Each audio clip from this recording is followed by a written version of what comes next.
बिस्मिल्लाहिर्रहमानिर्रहीम। अस्सलामु अलैकुम नाजरीन। हज़रत सचल सरमस्त रहमतुल्लाह अलैह का शुमार सिंध के मशहूर सूफिया कराम में होता है। आपका नाम तो अब्दुल वहाब था, मगर सचल सरमस्त के नाम से शोहरत हासिल की। आप सिंध के इलाके खैरपुर में पैदा हुए। आप सिंधी ज़बान के अलावा अरबी, फ़ारसी, हिंदी और पंजाबी ज़बानों पर भी पूरा पूरा अबूर रखते थे। आप एक सच्चे आशिक रसूल थे, और यही वो इश्क रसूल था जिसने हज़रत सचल सरमस्त रहमतुल्लाह अलैह की निगाह को कीमिया असर बना दिया था। अगर जंग आलूद लोहे पर एक नज़र डाल देते तो वो भी सोना बन जाता। आज की इस वीडियो में हम हज़रत सचल सरमस्त रहमतुल्लाह अलैह की ज़िंदगी के मुकम्मल हालात व वाक़यात और आपकी करामात आपके साथ शेयर करेंगे। ये इंतहाई ईमान अफरोज़ वीडियो होगी, इसे आखिर तक ज़रूर देखिएगा। नाजरीन, ये 13वीं सदी हिजरी के अवाइल का वाक़या है। उस वक्त सिंध की रियासत खैरपुर का हाकिम मीर रुस्तम अली खान था। वाली खैरपुर की ज़िंदगी ऐश व सुकून में गुजर रही थी कि अचानक उसका बड़ा बेटा मोहम्मद हुसैन बीमार हो गया।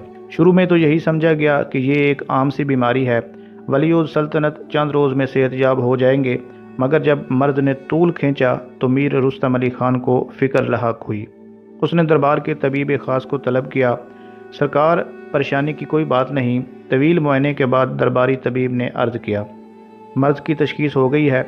मेरी तवीज़ करदा दवाओं से शहज़ादा चंद दिनों में शिफा याब हो जाएगा। तबीब ख़ास की पुर यकीन गुफ्तगू सुनकर हाकिम खैरपुर मीर रुस्तम अली खान मुतमईन हो गया।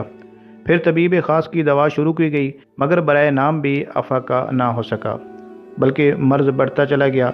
बेटे की मोहब्बत ने मीर रुस्तम अली खान को इस कदर बेकरार कर दिया कि वाली खैरपुर ने सिंध और पंजाब के इन शहरों की तरफ अपने शहसवार दौड़ा दिए, जहाँ नामवर तबीब मौजूद थे। चंद रोज़ में कई तबीबान हाजिक खैरपुर पहुँच गए।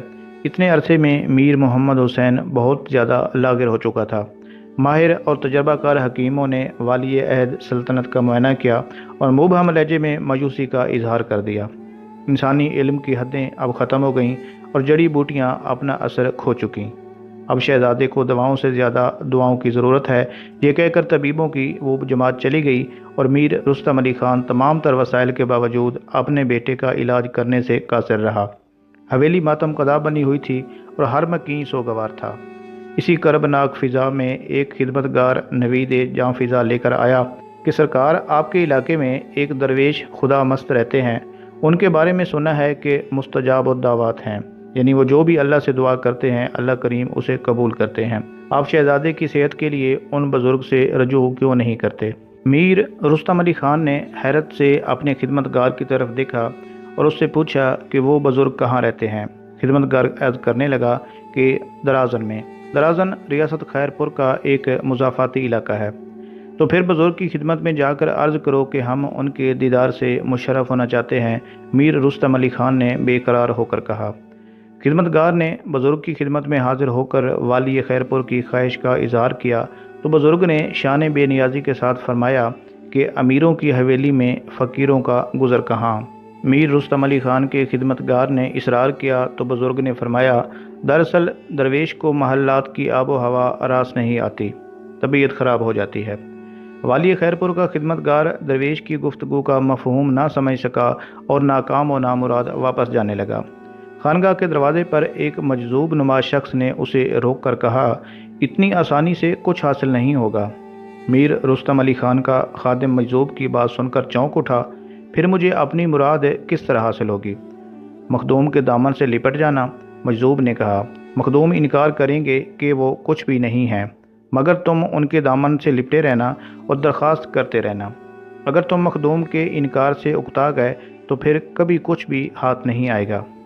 खिदमतगार वापस चला गया और उसने दरवेश का जवाब मीर रुस्तम अली खान के गोश गुजार कर दिया। उसके साथ ही खादिम ने मजजूब का वाक़या भी बयान कर दिया। मीर रुस्तम अली खान कुछ देर सोचता रहा, फिर मुज़तरब होकर कहने लगा, बुज़ुर्ग को यहाँ आने की क्या ज़रूरत है? वो हाजतमंद नहीं है, सवाली तो हम हैं, इसलिए ख़ुद ही उनके दरवाज़े पर जाएंगे। फिर मीर रुस्तम अली खान अपने उमरा के साथ दरवेश की खिदमत में हाजिर हुआ और वली अहद सल्तनत की शिफा याबी के लिए बुज़ुर्ग की दुआओं का तालिब हुआ। दरवेश ने एक हमज़दा बाप की इल्तजा सुनी और बेनियाजाना लहजे में कहा, जब सारे तबीब एक बीमार का इलाज करने से कासिर हैं तो फिर मैं क्या कर सकता हूँ?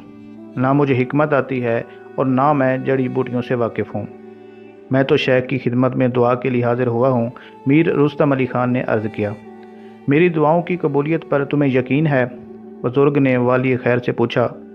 میں نہیں، ساری دنیا کہتی ہے کہ آپ مستجاب الدعوات ہیں، یعنی آپ کی دعا اللہ پاک ضرور قبول کرتے ہیں۔ میر رستم علی خان نے عرض کیا۔ دنیا غلط کہتی ہے، بزرگ نے پرجلال لہجے میں فرمایا۔ لوگوں کو کیا معلوم کہ کس کی دعائیں قبول ہوتی ہیں؟ میں اللہ کا ایک گناہ گار بندہ ہوں اور ایک گوشے میں منہ چھپائے ہوئے پڑا ہوں۔ میر رستم علی خان اپنے خدمتگار کی زبانی مجذوب کی باتیں سن چکا تھا، اس لیے وہ اپنی ضد پر قائم رہا۔ شیخ، آپ کہیں بھی رہیں مگر مستجاب الدعوات ہیں، میں آپ کا آستانہ چھوڑ کر کہیں نہیں جاؤں گا۔ اچانک بزرگ کے چہرے پر پریشانی کے آثار نمایاں ہو گئے۔ میر رستم علی خان، بہت دیر ہو گئی، بہت دیر ہو گئی۔ درویش کے لہجے سے اداسی کا اظہار ہو رہا تھا۔ شیخ، اللہ کے ہاں دیر سویر کچھ نہیں ہے۔ میر رستم علی خان کی آنکھوں میں آنسو آ گئے۔ بس اللہ کا حکم ہی سب کچھ ہے۔ جب وہ مردوں کو زندہ کر سکتا ہے تو پھر میرے بیمار بیٹے کو بھی شفا دے سکتا ہے۔ بس آپ کی دست دعا دراز ہونے کی دیر ہے۔ بزرگ نے سکوت اختیار کیا، تھوڑی دیر خاموش رہے۔ شیخ، آپ کی عنایتیں تو عام ہیں۔ والی خیر پر زار و قطار رو رہا تھا۔ پھر میرے بیٹے کے لیے آپ دعا کیوں نہیں کرتے؟ بزرگ نے غمزدہ باپ کو تسلی دیتے ہوئے کہا کہ میر رستم علی خان، اب تم جاؤ، اللہ تمہارے بیٹے کو شفا بخشے گا، مگر بہت دیر ہو گئی ہے۔ ولی عہد سلطنت کی جان کے لیے بہت بڑا صدقہ دینا پڑے گا۔ شیخ، میں اپنے بیٹے کی خاطر بڑے سے بڑا صدقہ دے دوں گا۔ میر رستم علی خان نے بزرگ کے ہاتھوں کو بوسہ دیتے ہوئے کہا، میں ولی عہد کے لیے اپنی سلطنت بھی لٹا دوں گا۔ نہیں میر رستم علی خان، وہ صدقہ تم نہیں دے سکو گے، درویش نے پرسوز لہجے میں کہا۔ وہ صدقہ ہم ہی دیں گے، تمہیں فرزند کی زندگی مبارک ہو۔ آخر والی خیر پر میر رستم علی خان واپس چلا گیا۔ حویلی پہنچ کر اس نے یہ ناقابل یقین منظر دیکھا۔ ولی عہد سلطنت میر محمد حسین کے چہرے کی مردنی ختم ہو گئی تھی اور اب اس کے چہرے پر زندگی کے آثار نظر آنے لگے تھے۔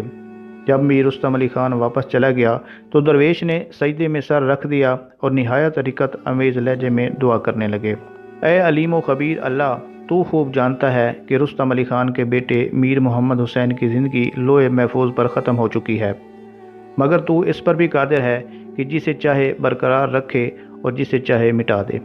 والی خیر پر مجھے تیرا مستجاب الدعوات بندہ سمجھتا ہے اور وہ میرے پاس بڑی امیدیں لے کر آیا تھا۔ مجھے اس بات سے بہت شرم آئی کہ میں اسے خالی ہاتھ لوٹا دوں، حالانکہ تیرے ہی در کے بھکاری ہیں، جسے جو کچھ بھی ملتا ہے تیرے ہی خزانہ غیب سے ملتا ہے۔ مجھ فقیر کو بھی تیرے ہی آستانہ کرم سے ایک بیٹا عطا ہوا ہے، جان کا صدقہ جان ہے، اس لیے اے میرے کریم مولا، تو میرے بیٹے کے بدلے میں میر محمد حسین کو نئی زندگی عطا کر دے۔ پھر جیسے ہی بزرگ کی دعا ختم ہوئی، میر رستم